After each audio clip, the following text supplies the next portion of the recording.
नमस्कार साथियों, Suryanagari unique law classes के यूट्यूब चैनल पर मैं डॉक्टर उर्मिला राठी आपका हार्दिक स्वागत और अभिनंदन करती हूँ।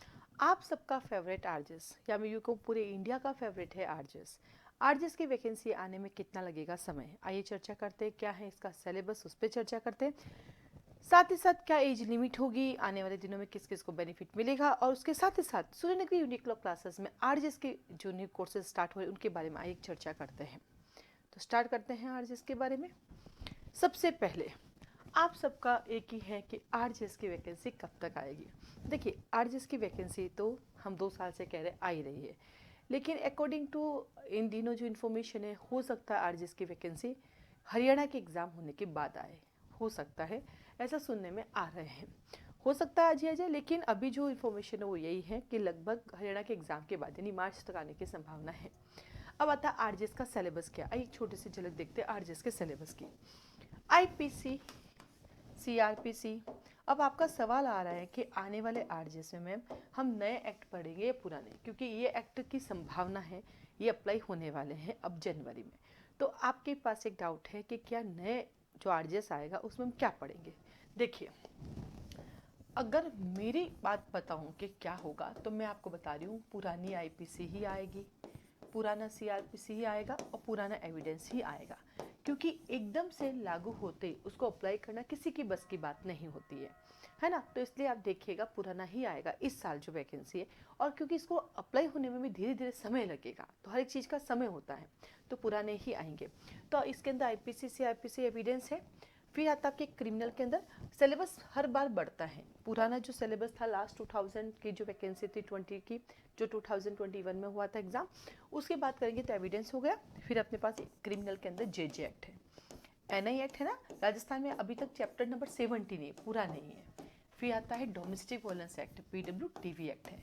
फिर उसके अंदर प्रोबेशन एक्ट है, प्रोबेशन एक्ट है। फिर उसके बाद इसमें 3 नए एक्ट आ गए थे। एक आ गया था पोक्सो, एक आ गया था इंडिसेंट, और एक आ गया था वर्क प्लेस। ठीक है, तो अभी लास्ट वैकेंसी में ये था, और हर बार एक दो इसमें ऐड होते हैं। तो ये हमारा क्रिमिनल पेपर का है। प्री में इन सबको मिला के 35 क्वेश्चन आते हैं।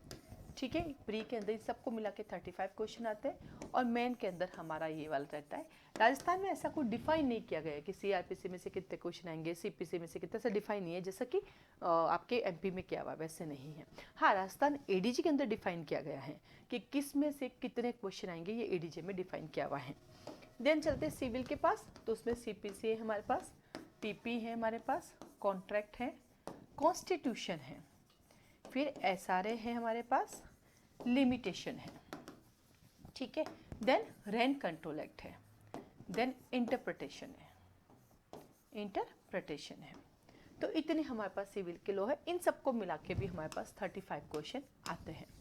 अब आता है रिसेंट जजमेंट आते हैं। बिल्कुल अब ऐसा नहीं है, लास्ट एग्जाम में तो एक ही जजमेंट आया था, 70 क्वेश्चन थे, 35 ये है 35 वो है, तो टोटल 70 क्वेश्चन होते हैं लॉ के। ठीक है, 35 इसमें से आए, तो लॉ के हमारे पास होते हैं 70 क्वेश्चन, और साथ ही साथ हिंदी ग्रामर होती है हमारी 15 नंबर की, और इंग्लिश ग्रामर होती है हमारी 15 नंबर की, तो ये टोटल 30 क्वेश्चन। तो ये दोनों मिला के हुए 100, और अभी तक आरजेएस के अंदर कोई नेगेटिव मार्किंग नहीं है, नो नेगेटिव मार्किंग और नो ही जीके। तो लास्ट नोटिफिकेशन के अकॉर्डिंग ये था। अब बात करें राजस्थान की, तो राजस्थान गवर्नमेंट ने एक सुविधा कर रखी थी, और वो ये कर रखी थी कि राजस्थान गवर्नमेंट का कोई भी एग्जाम हो, जनरल कैटेगरी वाला 40 ईयर्स तक दे सकता है।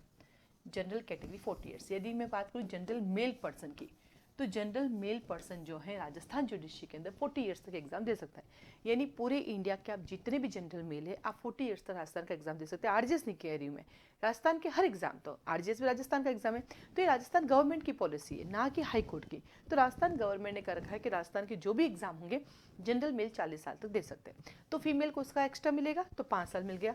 तो यहाँ पे जनरल जो फीमेल है उनको वो 45 ईयर्स से दे सकते हैं। तो जितने भी जनरल फीमेल है, आप 45 ईयर्स तक आरजेएस का एग्जाम दे सकती हैं। देन आगे चलते हैं, आरजेएस का एग्जाम में क्या क्वालिफिकेशन चाहिए। तो ये तो हो गई आपके सिलेबस नंबर 1। नंबर 2 हो गया आपका एज लिमिट। अब आता है हमारे पास तीसरा आता है क्वालिफिकेशन। क्वालिफिकेशन क्या चाहिए। एकमात्र इंडिया का एग्जाम है जो कि अपेयरिंग वाला स्टूडेंट भी दे सकता है, यानी एलएलबी के अंदर जो अपेयरिंग वाला बच्चा है वो दे सकता है। अब आपका कहेगा मैडम मैं फर्स्ट सेमेस्टर में हूँ, दे सकता हूँ, सेकंड सेमेस्टर में, तो देखो जनरली एलएलबी फाइनल ईयर का अपेयरिंग बच्चा दे सकता है, ऐसा वहाँ लिखा है कि अपेयरिंग वाला बच्चा दे सकता है। और जब मेन एग्जाम का एग्जाम देना है तो उससे पहले उसके पास मार्कशीट होनी चाहिए, मतलब उसके पास फाइनल एग्जाम हो जाना चाहिए। इसका मतलब अपेयरिंग में कोई भी दे सकता है। तो आप एक काम कर सकते हैं, जब भी फॉर्म निकलेंगे तो आप अगर फर्स्ट सेमेस्टर में भी हैं, आप एक बार फॉर्म डाल के देखना वहाँ के क्या लिखा रहा है। अगर केवल अपेयरिंग आ रहा है तब तो कोई भी दे सकता है, पर वहाँ आता है सिर्फ फाइनल ईयर अपेयरिंग, तो फिर फाइनल ईयर अपेयरिंग ही दे सकते हैं। तो ओनली अपेयरिंग वर्ड के अंदर तो फिर LLB first semester first year वाला भी दे सकता है, लेकिन वहाँ लिखा आता है फाइनल ईयर अपेयरिंग, तो फिर फाइनल ईयर अपेयरिंग ही दे सकता है। इसका मतलब यहाँ पे रजिस्ट्रेशन की आवश्यकता नहीं है, क्योंकि जब अपेयरिंग वाला बच्चा दे सकता है तो रजिस्ट्रेशन की आवश्यकता नहीं है। अब अपेयरिंग वाले बच्चे का अगर प्री क्लियर हो जाता है तो मेन एग्जाम से पहले उसको अपने फाइनल की मार्कशीट जमा करानी पड़ेगी, ये ध्यान रखिएगा। चलो, तो ये आपका हो गया सर्टिफिकेट चाहिए नहीं चाहिए, बार काउंसिल की जरूरत ही नहीं है, क्योंकि अपेयरिंग वाला है तो बार काउंसिल की खत्म ही हो गया। चलो, अब आता है आरजेएस की वैकेंसी कब आ रही। जैसा कि मैंने अभी आपसे कहा कि इसकी वैकेंसी में भी हरियाणा के एग्जाम के बाद आएगी, यानी हरियाणा का एग्जाम है 3 मार्च को, तो उसके बाद इसकी वैकेंसी आने की संभावना है। इसी साथ ही साथ सूर्यनगरी यूनिक्लो क्लासेस में आरजेएस के फाउंडेशन बैच चलते हैं। फाउंडेशन बैच का मतलब होता है कंप्लीट, नाम ही फाउंडेशन का मतलब ही होता है कंप्लीट पढ़ना, जिसमें pre plus main plus interview सब एक साथ ही चलता है। इसमें हिंदी ग्रामर भी है प्री की, इंग्लिश ग्रामर भी प्री की, हिंदी ऐसे भी है, इंग्लिश ऐसे भी है, जजमेंट राइटिंग कंप्लीट करते हैं, ठीक है। अब जनरली इस कोर्स का ड्यूरेशन होता है हमारा 8 मंथ। कितने महीने में हम कोर्स खत्म करते हैं? 8 मंथ में हम इसको कोर्स को खत्म करते हैं। लेकिन क्या होता है, हमारे पास 2 बैच चलते हैं, एक मॉर्निंग में चलता है और एक हमारा इवनिंग में चलता है। मॉर्निंग का जो जनरली टाइम होता है वो होता है 7:30 से लेकर 9:30, लेकिन जब ज़रूरत पड़ती है तो हम 1 घंटा उसको ऊपर कर देते हैं रिक्वायरमेंट के अकॉर्डिंग। और शाम को टाइमिंग होता है 5 से 7, लेकिन हम इसको जनरली 8 बजे तक कर लेते हैं, एक सब्जेक्ट बढ़ा देते हैं। तो जब बच्चा उसका डेडिकेशन है मुझे सिर्फ पढ़ने के अलावा कुछ नहीं, वो दोनों बैच में बैठता है, तो वो कोर्स लगभग उसका 5 महीने 5.5 महीने में कंप्लीट हो जाता है।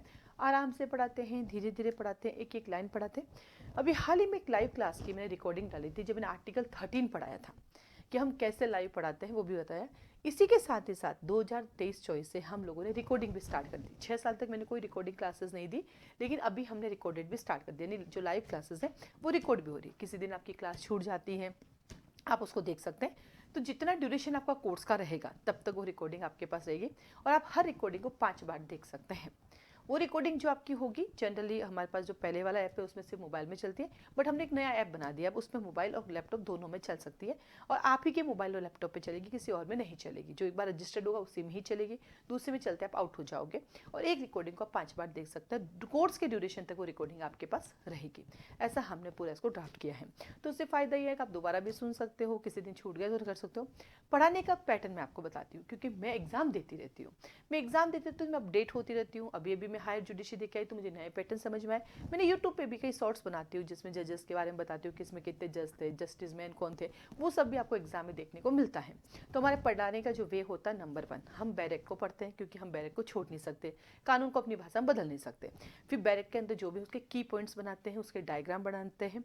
उसके बाद तीसरा आता प्रैक्टिकली उसका क्या यूज़ होता है। वो जैसे मान लो एसआरए पढ़ा है तो लिमिटेशन कहाँ अप्लाई होगा, कॉन्ट्रैक्ट पढ़ा है तो कॉन्ट्रैक्ट में लिमिटेशन एसआरए का क्या प्रोसीजर और सीपीसी क्या फॉलो की जाएगी, वो साथ साथ चलता है प्रैक्टिकल एस्पेक्ट पे, साथ साथ जजमेंट्स। अभी हमने हाल ही में जो है रिसेंट जजमेंट भी स्टार्ट कर दी।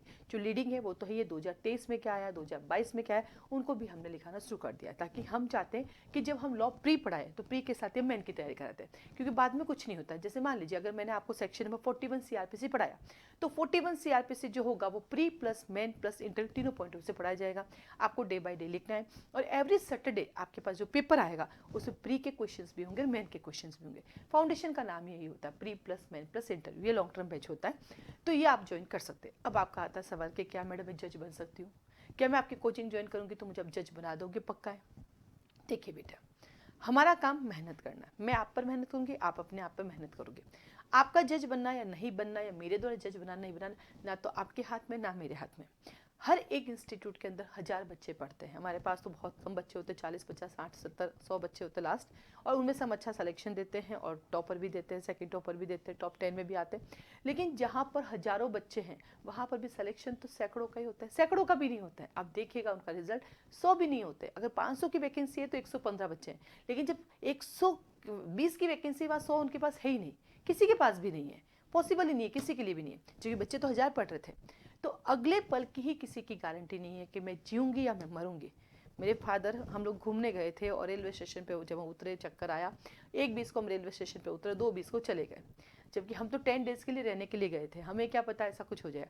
तो अगले पल की गारंटी किसी के पास नहीं है, तो मैं सिलेक्शन की गारंटी नहीं लेती, लेकिन हाँ, हम इस तरह से पढ़ेंगे कि जीवन में आप कहीं रुकोगे नहीं।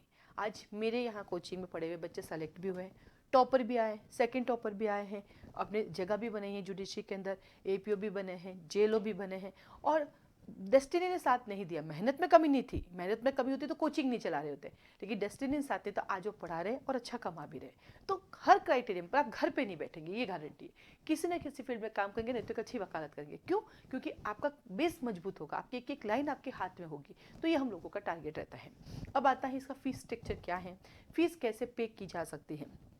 मेरा कॉन्टैक्ट नंबर इस पर दिया गया है, आप मुझे कॉल मैसेज कर सकते हैं। आपको एक वीडियो मिलेगा, उस वीडियो में पढ़ाने का पैटर्न मिलेगा, साथ ही फीस स्ट्रक्चर मिलेगा, उस वीडियो में सारा बता रखा आप कैसे कर सकते हैं। हाँ, आप इस क्लासेस की डेमो क्लासेस ले सकते हैं। ऐसे तो देखो डेमो क्लासेस की रिक्वायरमेंट नहीं होगी, क्योंकि यूट्यूब पे मैं सब कुछ पढ़ाती हूँ, जब पढ़ाती हूँ पूरा पढ़ाती हूँ, नहीं पढ़ाती तो बोलती हूँ अधिक जानकारी के लिए क्लास आ जाए, सिंपल सी बात है। फिर भी आप जैसे ऑनलाइन क्लासेस ऑफलाइन दोनों अवेलेबल है, अपने पास ऑनलाइन भी है और ऑफलाइन भी है। ऑनलाइन ऑफलाइन दोनों में रिकॉर्डिंग रहेगी, क्लास खत्म होती है आपको आपकी रिकॉर्डिंग मिलेगी, चाहे आप ऑफलाइन आके पढ़ोगे तब भी मिलेगी, ऑनलाइन पढ़ोगे तब भी मिलेगी, केवल रिकॉर्डिंग लेते हो तब भी मिलेगी। फीस सबकी इक्वल है, ऑनलाइन की वही फीस है जो ऑफलाइन की, दोनों में इक्वल पढ़ाया जा रहा है, दोनों में इक्वल मेहनत हो रही है। दोनों बच्चों से हम फेस टू फेस बात करते हैं और दोनों बच्चा जज बनना चाहता है, हम जज बनाना चाहते हैं, इसलिए हमारे ऑनलाइन और ऑफलाइन की फीस में कोई डिफरेंस नहीं है। उल्टा मैं तो रिकॉर्डिंग क्लासेस की फीस ज़्यादा रखती हूँ कि भैया रिकॉर्डेड दे रहे हैं आपको, जब चाहो तब देख सकते हो, ठीक है। तो दोनों की फीस इक्वल रहती है। आप एक काम कर सकते हैं, डेमो क्लासेस ले सकते हैं, 3 डेज़ की डेमो रहेगी। और डेमो क्लासेस जो है मैं फ्री ऑफ कॉस्ट नहीं देती, बिकॉज रजिस्ट्रेशन फीस लूँगी। फ्री में मैंने यूट्यूब पे 800-900 वीडियो डाल रखे हैं, वो सब डेमो ही है अपने आप में। तो आप एक रजिस्ट्रेशन फॉर्म भरेंगे और एक रजिस्ट्रेशन फ़ी होती है 500 रुपीज़, उसमें आप 3 डेज़ क्लास लेके दे सकते हैं। ये रिफंडेबल नहीं होगी, ना ही एडजस्टेबल होगी। आप 3 दिन देख लीजिए, अपने आप को सेटिस्फाइड कर लीजिए, देन आपको लगता है यस मुझे समझ में आ गए, मुझे कंटिन्यू करना है, तो आप अपनी फीस सबमिट करके कंटिन्यू कर सकते हैं।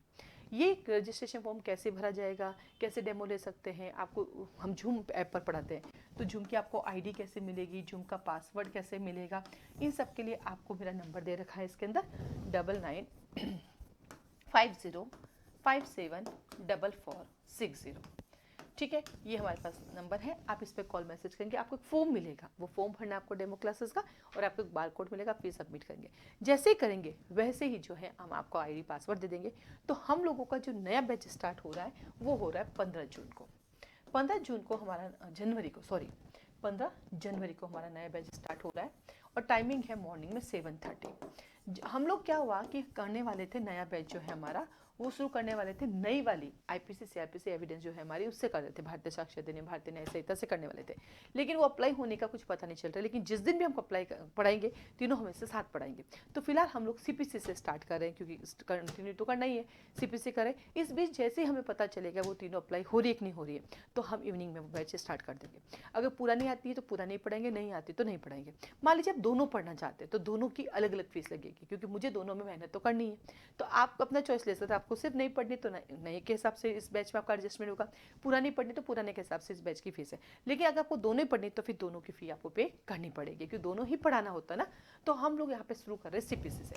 आप सीपीसी इंडिविजुअल सब्जेक्ट भी ले सकते हैं, हमारे पास इंडिविजुअल सब्जेक्ट भी अवेलेबल है, इसकी अलग से एक फीस होती है, वो भी ले सकते हैं। और आप पूरा का पूरा आरजेएस का कोर्स भी आप ले सकते हैं। तो जो कॉमन सब्जेक्ट होते हैं वो सारे स्टेट के एक साथ चलते हैं, क्योंकि मैं आरजेएस भी पढ़ाती हूँ, डीजेएस भी पढ़ाती हूँ, एमपीजेएस भी पढ़ाती हूँ, और जिस जिस स्टेट को मैं पढ़ा रही हूँ उस स्टेट में मेरे पास सिलेक्शन भी है। तो जो कॉमन सब्जेक्ट है वो कॉमन चलते हैं, लेकिन जो डिफरेंट सब्जेक्ट होते हैं तो उनका टाइमिंग डिफरेंट होता है। जैसे अभी हमारे हरियाणा की क्लासेस चल रही है, सेलो गुड्स एक्ट की, पार्टनर, तो उनका टाइम अलग होगा। राजस्थान की माइनर चलेगी तो उनका टाइमिंग अलग होगा। कॉमन सबके लिए कॉमन होगा, उससे फायदे हैं ना, क्योंकि जब मैं एक सीपीसी पढ़ाऊंगी तो मैं इंडिया के हर स्टेट के लिए पढ़ाऊंगी, तो आप वो सीपीसी से पूरे इंडिया में कहीं भी जाके एग्जाम दे सकते हैं। सिर्फ आरजेएस के लिए तो सीपीसी नहीं पढ़ाऊंगी ना, आप उसे दिल्ली भी निकाल सकते हैं, आप बिहार भी निकाल सकते हैं, आप यूपी भी निकाल सकते हैं। मेरे यहाँ पे भी बच्चे दिल्ली का एग्जाम देखे, उन्होंने कहा मैं ऐसा लग रहा था आप बोल रही हैं वो एग्जाम में दिख रहा है। तो ये सब ऊपर वाले का आशीर्वाद है और मेरी मेहनत है कि मैं आए दिन अपडेट रहती हूँ और मैं उन सबको फॉलो करती हूँ। मैं आप देखो अभी जगह जगह जाके एग्जाम दे रही हूँ ADJKY, ताकि मेरे पास पता तो रहे है क्या। मेरा सिलेक्शन होना नहीं होना सेकेंडरी मैटर है, मुझे एक्सपीरियंस है, मुझे पता होना चाहिए एग्जाम पैटर्न क्या चल रहा है। अगर मुझे वही नहीं पता मैं बच्चों को क्या दूंगी, क्या डिलीवर करूंगी। तो इसलिए मैं अपनी मेहनत करती हूँ, मैं हर रोज अपडेट रहती हूँ, आए दिन नई नई बुक्स लेके आती हूँ, नए नए जजमेंट्स देखती हूँ, ताकि वो मैं अपने बच्चों को प्रॉपर दूँ। और होता है कई बार मेन के एग्जाम में ऐसा क्वेश्चन पूछते हैं जो जजमेंट हम दिखाते हो एज इट इज़ आपको मिल जाता है, फ्री में भी मिलता है। मैं तो कहूँ यूट्यूब पे जो मैं पढ़ाती हूँ वो भी आता है एग्जाम के अंदर। तो मेहनत मेरी वो रहती है कि आपका मंजिल आपको मिल जाए। बाकी तो देखो दोनों मेहनत करेंगे, बाकी रिजल्ट जो आना है वो ऊपर वाले के हाथ में ना कोई शक्ति जो हमें चलाती है वो आप और मेरे हाथ में नहीं है। तो क्लासेस की जानकारी के लिए, फीस स्ट्रक्चर के लिए आप मुझे कॉल मैसेज कर सकते हैं, डेमो क्लासेस के फॉर्म लेने के लिए कर सकते हैं। तो नया बैच स्टार्ट हो रहा है हमारा 15 जनवरी को, आप इस क्लास को ज्वाइन कीजिएगा। आज के लिए धन्यवाद।